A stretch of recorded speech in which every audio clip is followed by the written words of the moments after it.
We are here with Garrett Hartness, a Dosage at the Osage County Historical Museum. Could you please tell us a little bit about what you do here?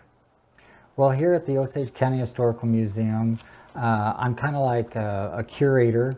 I help to put together exhibits, look at things that sometimes people want to know what it is or maybe the age of something. Also do a lot of research for people who are doing books, short stories, documentaries, looking for some types of family history. We've worked with film companies, so we do a lot of that here. Also, just being a tour guide and a greeter and selling books at in the bookshop, and I do a lot of ordering of researching of books that we like to carry here, which would be a lot of books that deal with the Osage people or the ranching, the oil that took place here in Osage County. That sounds like you have a wealth of knowledge about all these things, especially from this county. Obviously, what we discussed, talking about here today, about the Osage Nation and its people. How significant are obviously the county is named after the Osage people, but how significant of a role do they play today here in the Osage County? Well, they play a very significant role because this is their final home, so to speak, when they were moved here in 1872. This would be the headquarters for their nation of people, but they have people that live all across the United States, but this is the Osage home. This is where they came and where they've stayed. And when were they moved here? They came here in 1872. They left their last the last place that they were staying was in southeast Kansas, and that was sold to the United States government when right after the Civil War. Farmers were wanting to come in and take their land. They've had those problems before throughout the history. So they bought this land, unlike other Indian nations who were moved here, like the Trail of Tears with the Cherokee and the Choctaw and different things like that. The Osages made a deal with the Cherokee to buy this 1.5 million acres of land, and this would be their final place. They wanted a place that the plow couldn't till the ground. That way, they wanted the worst piece of land that they could find, the rockiest piece of land, because they felt that if no white man wanted to come here to till the plow, then they would never ever have to move again.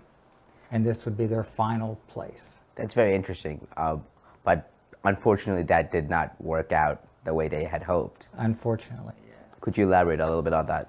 Well, that was really not because people wanted to come here because of farmland. Right. When the Osages purchased their land, and in 1906, when they were going to do the final roll of, there was 2,229 Osages that were on the roll. All of them Osage, except for there was one white woman that was on the roll. And they... Who was she? Sorry. The lady? Yeah.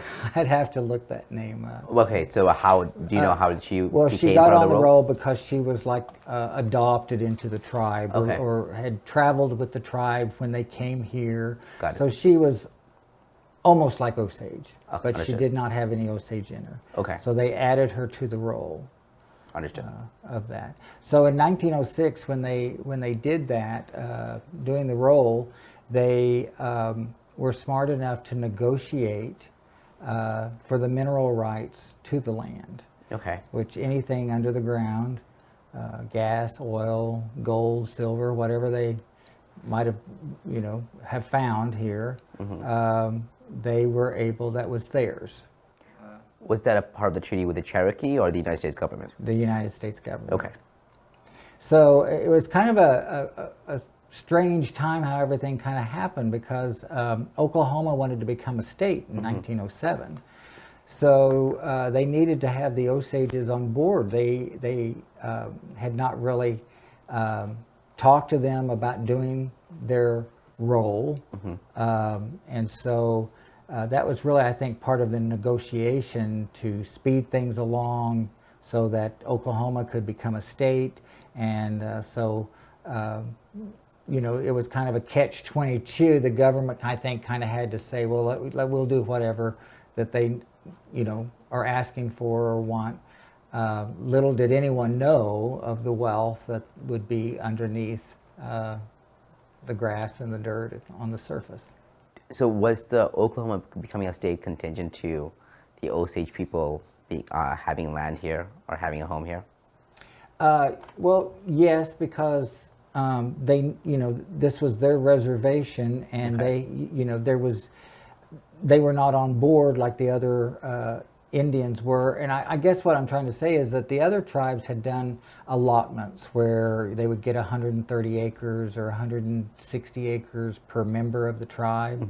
And then the land was opened up. That's the excess land for, like, they had the Oklahoma Land Run, different things like that. So once the tribes divided up their lands that was given to them, or they were moved to, then they had their land, and then what was excess land was given to anyone who wanted to come and Understood. stake out Gotcha. a section of land. The Osages were totally different. They were the only tribe who paid for their land from money that they got in Kansas. The United States government paid the Osages $1.25 an acre. Wow. And the Osages made a deal with the Cherokee to buy what is today Osage County for 70 cents an acre.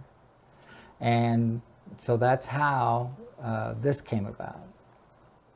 So let's get back to the unfortunate events of what they found under the ground here. Okay. Yeah. So the first oil well in Oklahoma was drilled in 1897. So the Osages had been here since 1872. Those very early years was very, very rough for them. Even though they had funds in Washington from selling their land, they had a little bit of money, but food supplies and things like that weren't being given to the Osages like they should have. So they went through a lot of hardship in those very early years.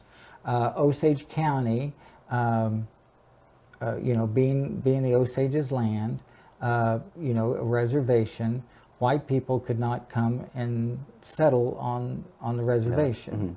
So it was hard to get people to come in and really, I think, try to start businesses or have businesses, because they couldn't own the land. It was all owned then, at that time, by the Cherokees. So oil was discovered in 1897 just across the Osage line in what is today Washington County. And so, that was kind of the start of the whole oil boom in the state of Oklahoma.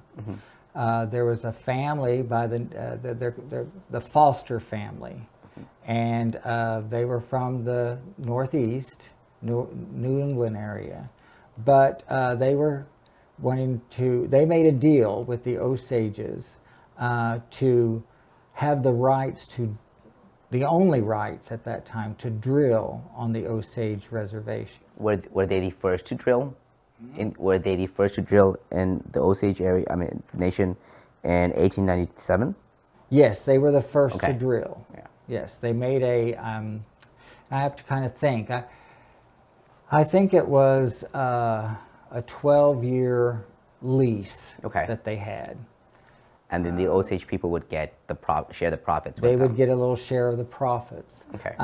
And there's a wonderful book that is written called Out of the Osage, The Foster Story.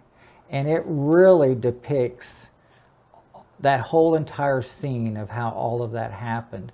And there's a big long story here where, Mr. Foster, the one who made the deal with the Osages and everything, and had the contract for the lease, he dies before it even actually gets signed. Wow. And then his brother comes in and signs for it, and then not long after that he dies. So a son kind of has this lease, and they weren't all that much wanting to get into the oil business, as the father was in the very beginning. So it took a long period of time for the Osages to kind of see a little bit of money coming from it. A lot of the oil men, wanted to get into Osage County, but they couldn't because they had this lease agreement with the Foster family. And so there was a lot of trips back and forth to Washington trying to figure out a way to break the lease, get the Osages, to break the lease, different things like that. So what were the results of them finding the oil here? As for the audience who do not know, would like you to go into the history of exactly what happened. Well, when the Osages, how the Osages got their wealth. So when they divided up, we're in 1906 here, and they have done the allotments, and they're dividing up the Osage land to the Osages. They got, I think, the first allotment was 160 acres of land. There was 2,229 people on the roll, and so each got 160 acres.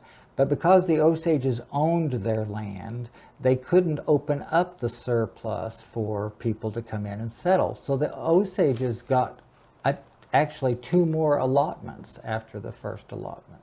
And they ended up, instead of having 160 acres like most Native Americans got in Oklahoma, they ended up with about 650, maybe a little bit over that, per person of the 2,200. One, they purchased the land. Yes. Second, they were given back more land by the government. Why were the 2 additional allotments given? Well, because that was the whole, there was 1.5 million acres to divide up. Okay. And so they couldn't open it up to white settlement because the Osages, like I said, they paid for their land. It was theirs. So they divided it all up equally to those 2,229 names that were on the roll. And then they each had about 650 acres of land. So you can imagine a wife and husband, and if they had 3 or 4 children and all of them were on the roll, then that was 650 acres per person in that family. Wow. So that made a pretty large chunk of land that they could have. Yeah. They got their initial first money from grazing. Okay. The cattle trails would come up from Texas.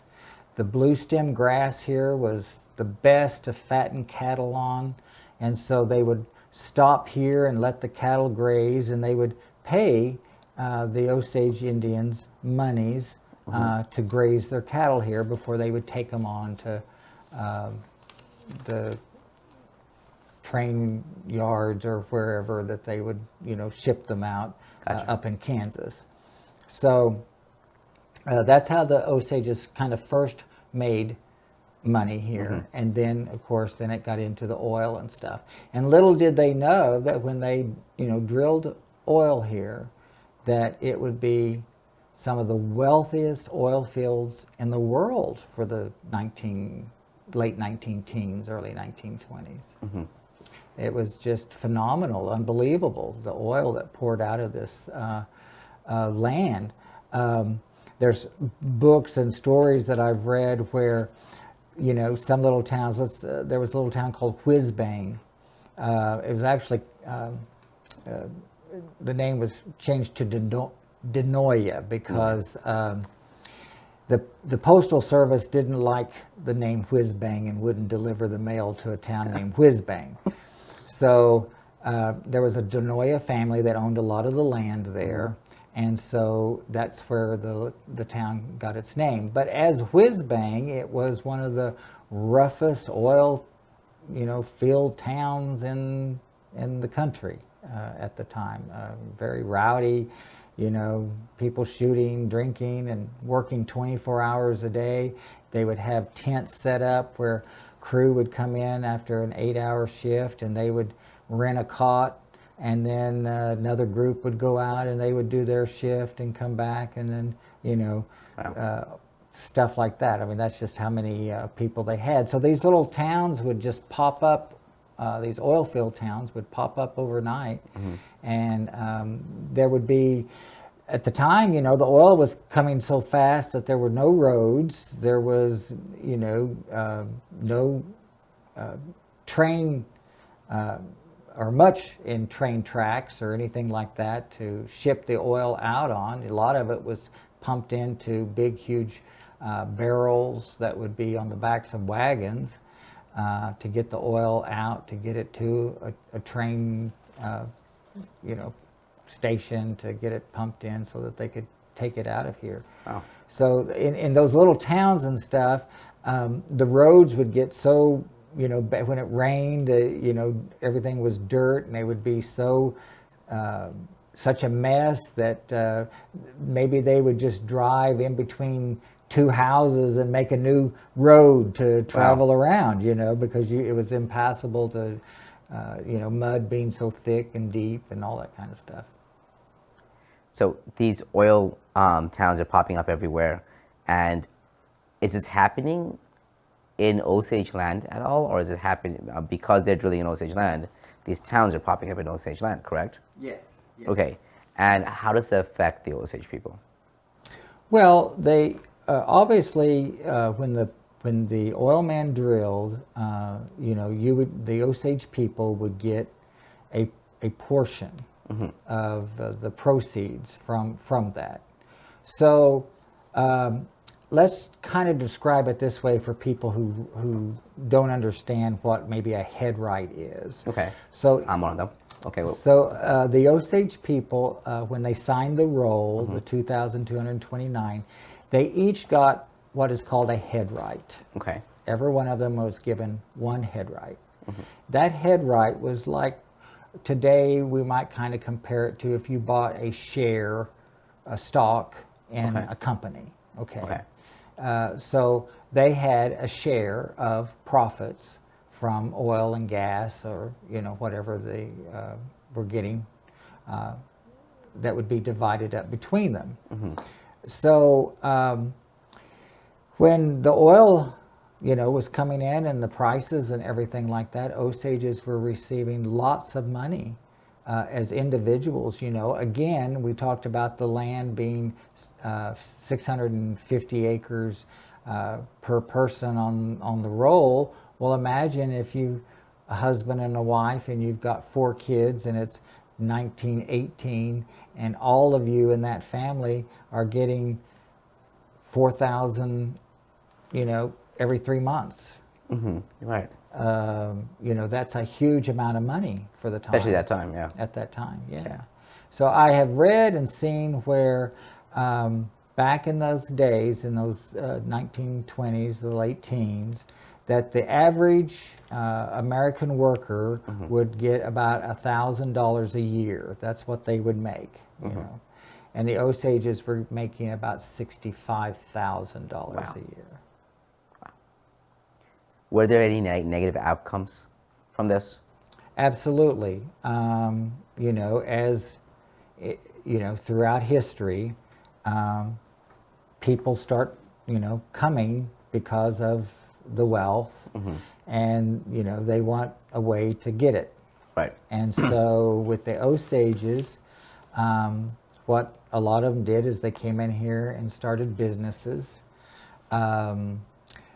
Many Native Americans, if you were a full-blood Native American, and it didn't matter if you were just Osage or any kind, but a full-blood Native American at the time, you had to have what was called kind of like I can't think of the word off the top of my head. I'll probably think of it here in a minute. But they were like an overseer, a guardian. That's the word I'm looking for. You had to have a guardian, and that guardian would take care of your needs. In other words, they would have a home built for you, with your money. Who is this guardian? Appointed by the government? The government would appoint a guardian to, sometimes they were lawyers, sometimes they were just individual people, and that was for full bloods. Because the government felt like they were incompetent. A full blood was incompetent to handle their affairs. So now if you had white blood in you or something else, then you could handle your affairs. You could also have the government to handle them too if you felt like you couldn't handle them, where the government would give you a guardian as well. So these guardians would, some of them had not just one Osage that they took care of, but maybe an entire family that they took care of. Or maybe it was 2 or 3 families that they took care of. And so they would do things like, you have a car this year, well, you need a new one next year. It's just the way we, do things. So then they would take the car, go to the car dealership, sell it to the car dealership, back to the car dealership for a cheaper price. They might pocket some of the money, pay more money for a car than really was, it was really priced. That was charged to the Indian. And, so there was underhanded dealings like that went on.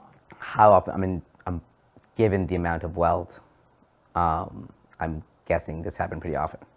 Oh, yes, I think it happened on a daily basis. And was there any oversight of these guardians from the government? Like, were they were able to run wild?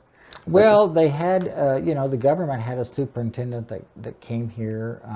They were supposed to be overseeing that, but the crime of it all was not just it filtered down into everyone. Lawyers became part of it, judges, policemen, doctors, the undertaker. It was just all like a gigantic, huge conspiracy. Everybody was just kind of involved. And were the Osage people aware of this? I don't know that in the very beginning that they were aware. I think, there were things that sometimes Osages would. I know that someone said one time that the Osages felt like they wished that they could just spend their money the way they wanted. Like they didn't need a big home. They just wanted this or that. But the guardians or whatever would say, no, you need this. This would be better for you. This will, and so, but then there were probably Osages who did want nice homes, and they had chauffeurs and they had servants and they had things like that. They could afford things like that. They had some of the nicest shops here in those days. You could buy the most beautiful furs here, jewelry here, all those kind of things, suits for the men that did that. So, what were the results of this? How long did this go on? What were the outcomes? Well, so what ended up happening, and this is one scenario, there is a movie that's being done called Killers of the Flower Moon. And it's about a book written by David Gran, who really came to research just to write a story about this episode that happened in history in the 1920s. And when he came to Oklahoma, he found out that the story was so much bigger. There had been books written, but people felt like the story needed to really be told the correct way, the truthful way, and really about how bad it really happened. So we're in the 1920s, and there's a gentleman, they called him the King of the Osage, William Hale. He kind of was a mastermind, and he had a couple of nephews, and he got one of them to marry into a Indian family where there was a mother and 4 daughters. One daughter passed away, and so we talked a little bit earlier about the headright system. So when one died who had a headright, that headright could be left to who they wanted it to go to. Almost like a will. The mother, yeah, like kind of like a will. And so, and then that would increase the wealth of that person, because now not only did you have one headright, maybe you had 2, or maybe you had 1.5 or 1 1/4, because they divided it up between 3 or 4 of their children or whatever. So when those things kind of started to happen, and as they were dying and becoming more and more wealthy, then people saw opportunity to come in. They would say marry I see where this is an going. Osage woman, and then she would die of maybe very mysterious circumstances. But when you've got the law kind of involved with the person who is doing this, you've got maybe the judges involved, you've got maybe the undertaker involved, you've got, so who do you go and complain to? Who do you say, I don't think, someone is killing our people, and what do we do? And did this happen more than once? Yes. There was, when they started to discover the body of, Anna Brown. She was one of the girls in the family. She had lost a sister, but she was found out in a ravine where she had a bullet hole in the back of her head. And then there were others that, several deaths that happened pretty quickly. She had another sister and a brother-in-law, her sister Rita Smith. Her home was totally blown up and killed her. Wow. The Osages felt that when all this was going on, and that's just some of the documented ones, there are others. They say that there was about 20 people who were killed during what they call the Reign of Terror. The Osages call it the Osage Reign of Terror, and this was in that early part of the 1920s. So they, Osages went as a delegation, some of them, to Washington, and basically told the government that someone is killing our people, and if you do not take care of this, we will take care of it ourselves. So that's when the FBI had just really kind of started, and so this was really one of the very first major cases that the FBI came to Oklahoma to check it out, to find out what was going on here. And what happened? Well, they sent an agent here, and he got 4 other guys to come and join him, and they had to be, they had to blend in. They could not let anyone know that they were detectives. I think one sold insurance. One came as like a medicine man. And I can't remember off the top of my head what the other 2 did. But they wanted to try to fit in and try to find out what was going on, because the Osages wouldn't talk. Because if you talked and pointed fingers at someone, you ended up dead. Right. So it was very hard for people to come out and want to talk about this. So these agents had to get close to these people and get their trust, and had to listen to what was going on. And I found it fascinating in reading the book about how these agents would meet at maybe 3 o'clock in the morning out in some field 10 miles out of town so that they could just discuss the case of what was going on, because they could not trust anyone, judges, lawyers, police, with any of this information. Now, were these FBI agents, were they white or were they natives? The one that played the medicine man, I think he might have been a native, but the chief guy, he was white, the main one. Which probably made it more difficult for them to be trusted by the Osage. Well, in the very beginning, yeah, I think it did. And once things kind of started opening up, and and it was very hard. So they knew where all the arrows were pointing. Right. But you have to understand that Bill Hale, who was the mastermind behind all of this, never pulled any trigger himself, never did any of the killing himself. But it was all his idea. It was all his planning and scheming and getting these people to do his will. So not only for his family, he was making other people marry Osage women and then try to take their inheritance. Well, I don't know that he had other people.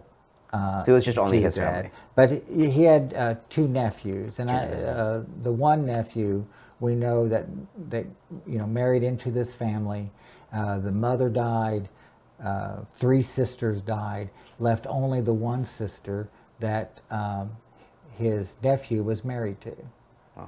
And even when the court cases were going on, when Bill Hale had been arrested and was put in court,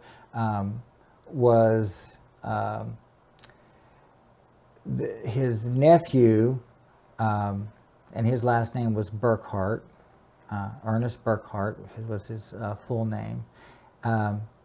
His wife would, she, I think, really loved him and just could not believe that he had any part of this or anything else. And come to find out, yeah, he was the one that was helping kill his own in-laws. Just to clarify, was that the only family where it happened, but was it happening to other families as well? I'm sure it happened to other families as well. Okay. But this one is probably the most documented. Got it.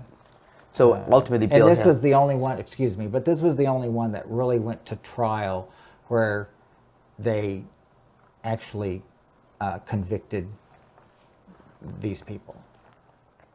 So this was, so widespread.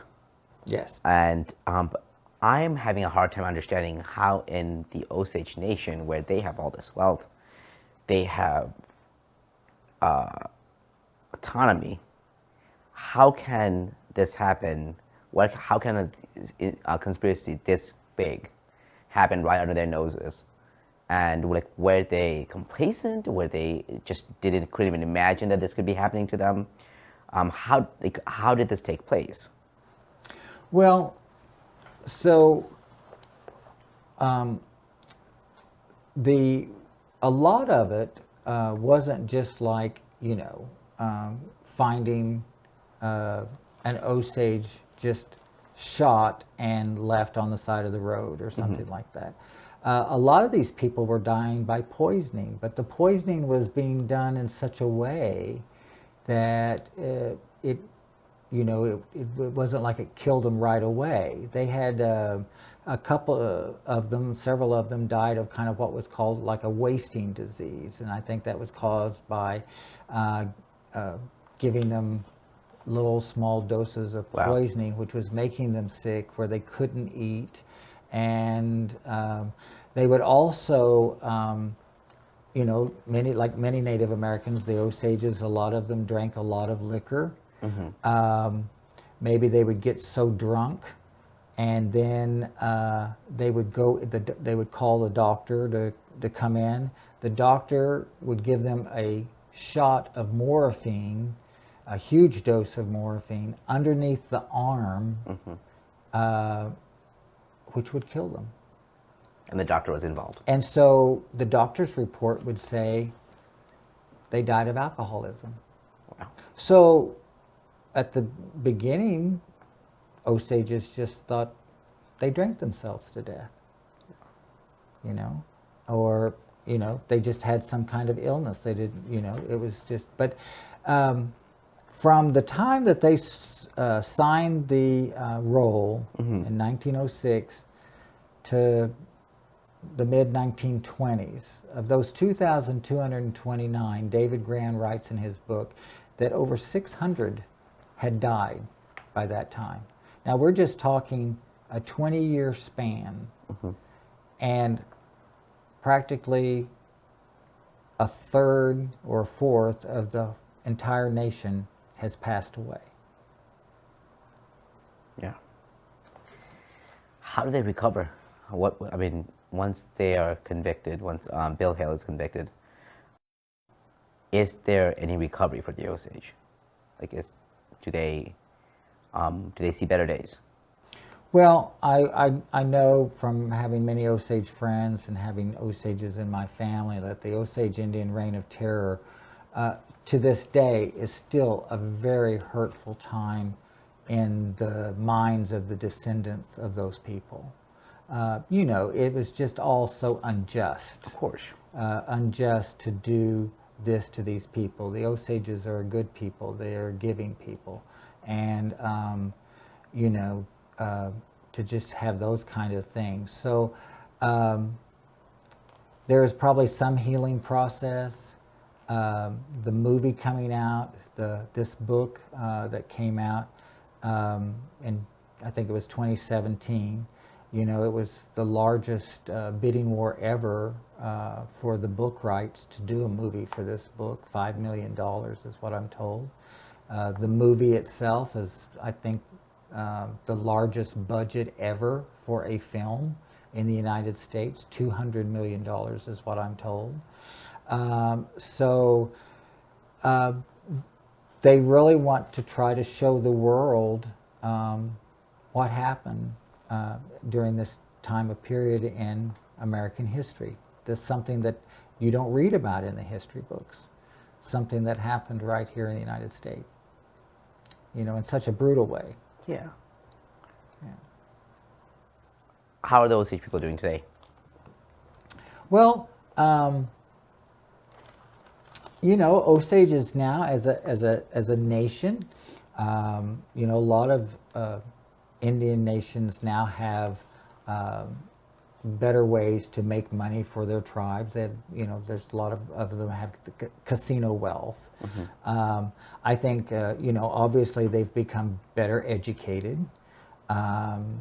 So they try to, you know, put their people to work, you know, to better themselves, help their seniors with housing and meals and things like that as they get older, and try to take care of their people. That's very important. Elders is always very important for any Native American groups, and so that's very important. They teach their children here. They have a school that they learn the Osage language. So they're working to rebuild a lot of those roads and bridges from the past. Many of them, or I say many, there are those though that you know, didn't like the book. They thought it should be written by an Osage. And as one Osage gentleman said, we had 80 years to write this book and we didn't. Yeah. Some of them don't like the movie. They just wish that they would, you know, pack up and go back home. Why so? Because I think it stirs up these old wounds.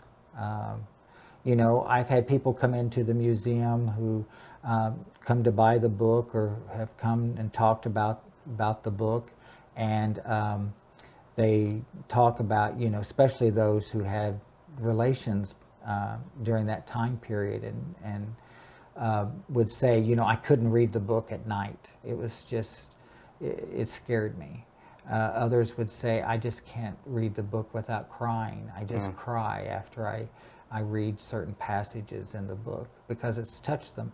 This book has it sound like I'm promoting this book, but it revealed this story in such a way. And it's not the only book that's written. There are other books that have written on this. But David Grann just, he's such a great writer. And so, you know, he just really brought this story to light. And people from around the world have read now this story.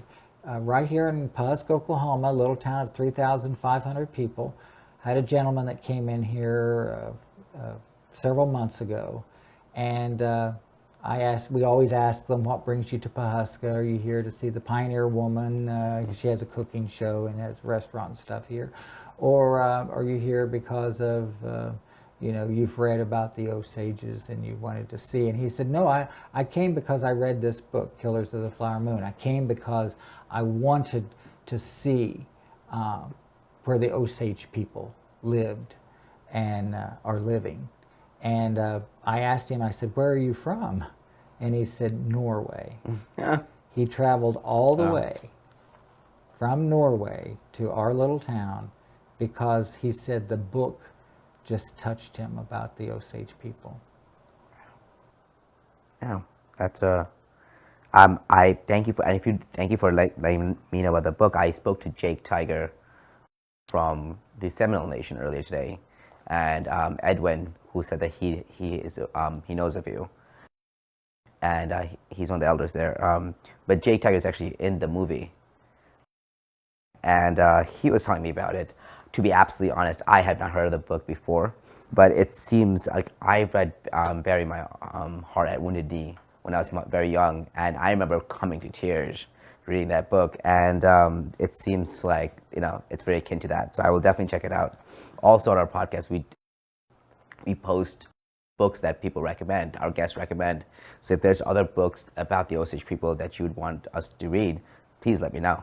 Well, there is another great book, and it was actually written before Killers of the Flower Moon. It just didn't have, you know, an individual wrote it and he was just trying to distribute the book himself.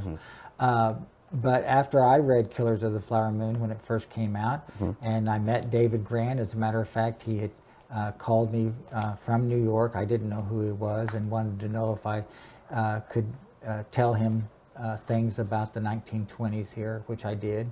And but the other book is called Osage Indian Reign of Terror. It's written by Lonnie Underhill, and he wrote a very, very good book. If you read Killers of the Flower Moon, I would highly suggest then read the Osage Indian Reign of Terror by Lonnie Underhill. He answers some questions that David Grann maybe left you wondering about. He talks a lot more about kind of how the court case was going on at the time and what was happening during the court sessions and things like that. And he wrote his book in a little bit like a timeline, so that when you read it, it's kind of like as the events happen, you know, you're knowing what's going on. Okay, I'll definitely check it out. Thank you. So, of course, this is something that's difficult to recover from. You know, this is a history that would probably scar you for generations to come. What are the, but it seems like those people have tried to get over it, are healing from it, and despite many people not wanting to dig up the past, this movie, this book may have some healing factors for the Osage people. What are the other challenges that they're facing today? Oh gosh, challenges. Well, I think the Osages, just like any Native American group, the challenge would be, just trying to continue to grow and take care of their people. The tribe grows bigger every day as people have children. those who still have head rights, still those have been handed down by descendants. Not all Osages have head rights, but why is that? well, because They were taken. their family, their names weren't on the roll. So they, lots of times, let's say you have a family where there's 5 children back in the day. Okay, tradition might have been that when the parents passed away, the oldest child got their head right money. Okay. Not the other children. It wasn't divided. So, right. Doesn't mean, and there were a lot of families too that if they had children that was born when the roll closed, after the roll closed, then they weren't on the roll, but maybe all their brothers and sisters were, but they weren't. So they didn't have an allotment of land. They didn't have a head right to receive any wealth from. So through the years, the head rights have been divided up in such a ways that maybe you only have a 3/32 of a head right or something like that. I mean, it's not all, but you do have a very few Osages that I don't know. I heard one time, I think the largest one was that had 8 full head rights. So that's quite a huge sum of money every 3 months. Yeah. If they do not have head rights, what most those people, just like any other, are just living in a modern world, right, and trying to preserve their culture. Where do you see the Osage people in the next 10 years? Are they because things are improving for them, correct? Yeah. Especially from the past. Where do you see the Osage people in the next 10 years? Well, I know that the Osage people today, I think one of their goals is, and I'm not Osage, and I was going to talk about this at the end. I don't know, I don't know their Congress talk or the stuff like that. But I think one of the things that they're working on and trying to do, and that is to buy back as much as the land that was theirs in the beginning as they can. And they have received donations from Osages who have given them land, and they've also bought large parcels of, Ted Turner. He had a big buffalo ranch here, and when he decided to get out of that, then the Osages were able to buy that, and so that's now part of their government of today. So they're buying that back, and I think their goal is to maybe someday have all of Osage County back into the Osage people. About how many Osage exist today? I think there's about 20,000 Osages. I'm probably pretty close to that. Now, you mentioned that you're not Osage, and you've told me this before we sat down for the interview. Many who would watch this, and I think I asked the same question to the park ranger when we did the interview at Little Rock, Arkansas's Central High Museum, that some might say that, okay, I'm assuming you are white. Well, I'm Native American. You're Native American. I'm sorry. Native American. My family were Seneca. Seneca. Seneca Cayuga. That's we have a small reservation, or our headquarters, so to speak, is over by Grove, Oklahoma. But it's nothing like the Cherokee or the Choctaw or the Osage or anything. We have a very small area. So, let me rephrase my question. If someone would say that, what makes you an authority or a person who can speak about the Osage, being a Seneca and Cayuga, what would you say?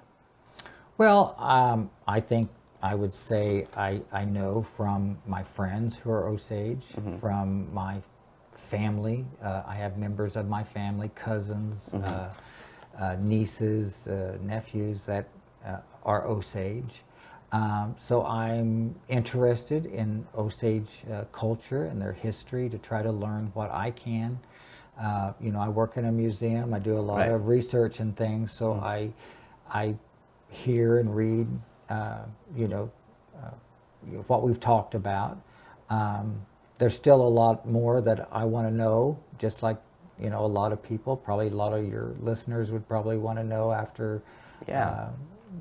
they read the book or watch the movie or just hearing this, all of a sudden you just kind of get this hunger to just want to know more and more. Oh, I know all about that. So, but that's, I've grown up here, born here in Osage County. My family, the Hartness family, came to Osage County in 1905. So we were here before the allotments. Have been a friend to the Osage people. And like I said, got family members that are Osage. So I feel that, my culture is a lot Osage because this is, what I've been around and what I've known. And Well, thank you for that. I would love to talk to you another time about your people, if you'd be interested in sharing those stories with us. Yeah, I mean, again, I completely understand when you say that you develop a hunger for these things, and that's me. Yeah. So if you'd want to share your stories one of these days, I would love to hear it. okay. I'll have to probably read up a little bit more on it because we weren't as close to the Seneca ways. I have family that do a lot more, but my dad was in the pipeline industry, and so we traveled a lot, and we missed out on the green corn festivals and a lot of things that was done for our kind of people. But there are little ritual things that we've carried on in our family as well. But yeah, I that's one of the things that I want to do sometime is to sit down and really study more about the Senecas, because they were a great people as well. And yeah, well, let me know when you have done that. Okay. I would like to speak with you.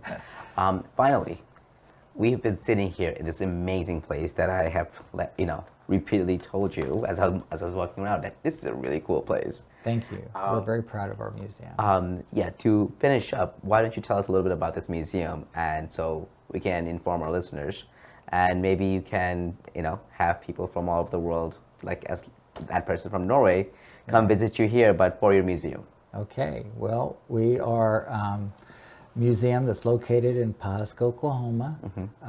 We are the Osage County Historical Society Museum. So we house artifacts and items from all over Osage County. Osage County is the largest county in the state of Oklahoma. Like I said, it's 1.5 million acres of land. So there's a lot of things to tell about Osage County. We had the oil.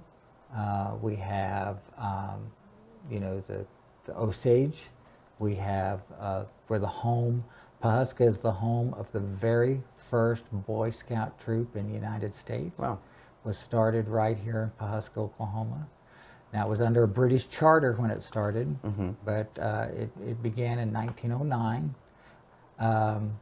We have exhibits on General Tinker, which was Osage. Tinker Air Force Base is named after him in Oklahoma City. And so he was killed in World War II. His plane went down. He was a pilot. And we have items here of his.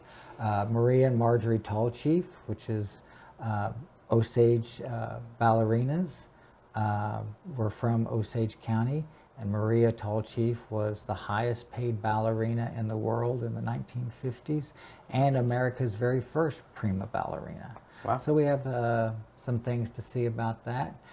We also carry, pioneer stuff and, the Western. So we cover a lot of areas in our museum because there's a vast history.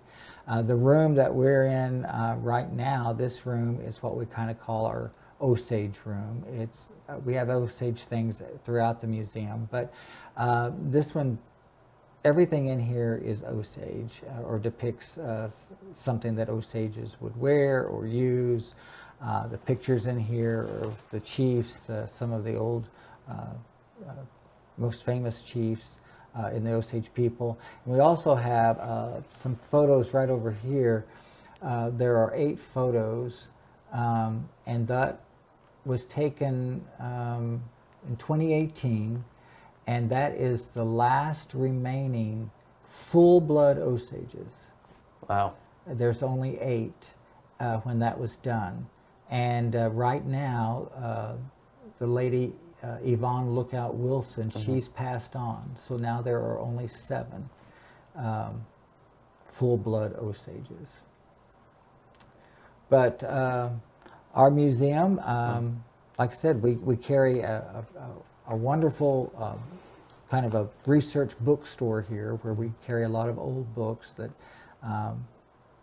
we find and try to have available for sale if people want books on the Osages. And like I said, we do some research with just like for people like you and writers and people do documentaries and all those kind of things. Yeah, this place is like a great hub for all of that. Thank you so much. Well, thank you for coming. We sure appreciate you. Yeah, absolutely. And do you have a website that people can check you out on? We don't. We have Facebook. Okay. What is it? What's the Facebook? The Facebook We'll put it up on our website. Is the Osage County Historical Society Museum. The Osage. Yep.